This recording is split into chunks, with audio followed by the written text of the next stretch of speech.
So we want to begin with Carroll Estes. Carroll, if you would join us, and Bill Rogers will be doing the honors of presenting the award to Carroll. And we've asked Earl Pomeroy, former Congressman Earl Pomeroy, who's on our board of directors, to also join us in presenting the award to Carroll Estes. So, Bill and Earl.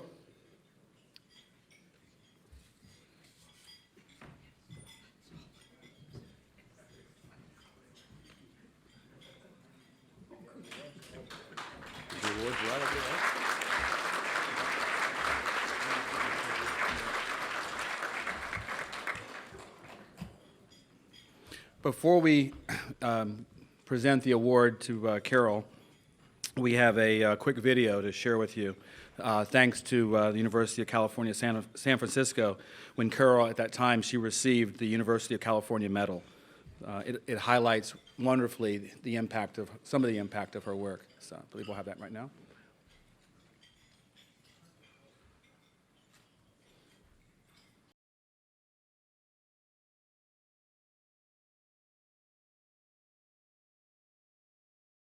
Insurance. But mind you, all of us end up paying when the 45 million are uninsured because the cost of our premiums skyrocket.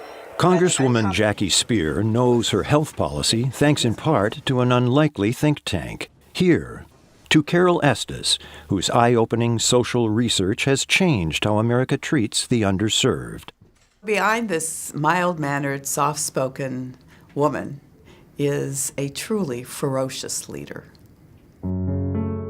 This policy wonk started early. Carroll's father was a federal judge, and she grew up listening to politics. And going to presidential inaugurations, which gave me a whole opening to a wider world outside of Texas and a world of influence. And I wanted to learn about those things. But there was a heartbreaking lesson, too. As Carroll's mother became a successful author, my father was increasingly unhappy about her writing books and having some notoriety. So her mother's writing career ended. I learned of her sadness firsthand, and that as a white girl in the South, I did not have equality with the white boys. And so, after high school, Carroll left Texas for Stanford to study social issues. Then, for her master's, she exposed the behind-the-scenes power elite in Dallas. Her thesis was so popular it became a book, then a Dallas bestseller, and after the Kennedy assassination, made 25-year-old Carroll Estes a national news source. By 1972, Professor Estes was at UCSF. Her specialty was aging. Her first class was tiny, but heroes roamed the halls. It was a place that first offered me women mentors and incredible human beings who were just breaking barriers everywhere.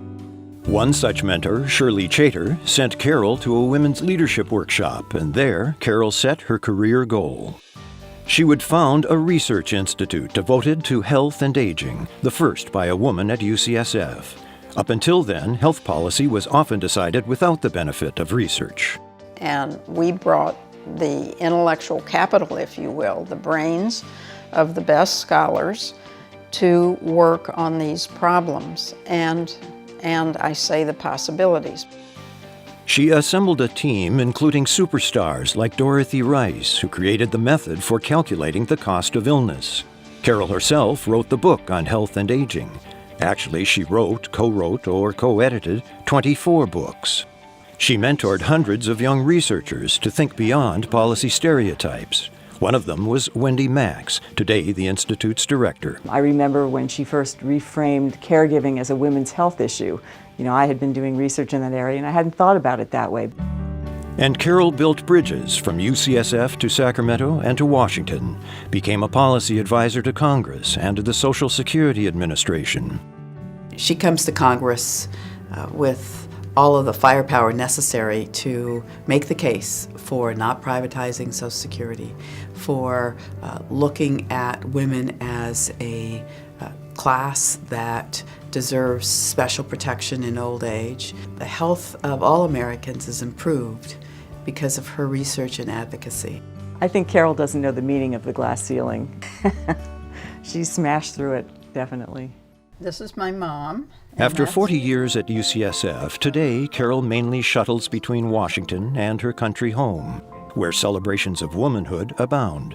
Her favorite one is fittingly named Winged Victory.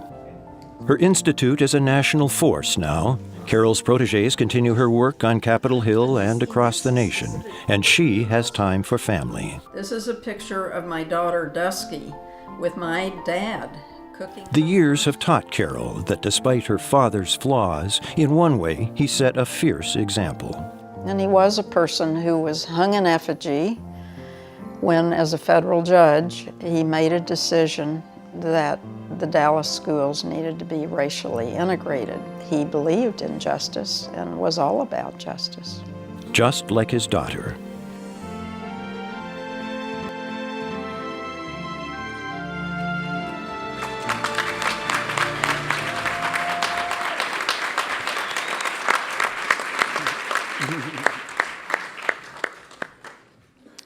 Dr. Professor Carroll Estes, by the powers invested in me, no. No. On behalf of the Academy and its membership, we want to award you one of the 2019 Bob Ball Awards for particularly your work over your lifetime on your social efforts in social justice and trying to improve the livelihoods of all Americans. I appreciate it. We're greatly indebted to you. Thank you.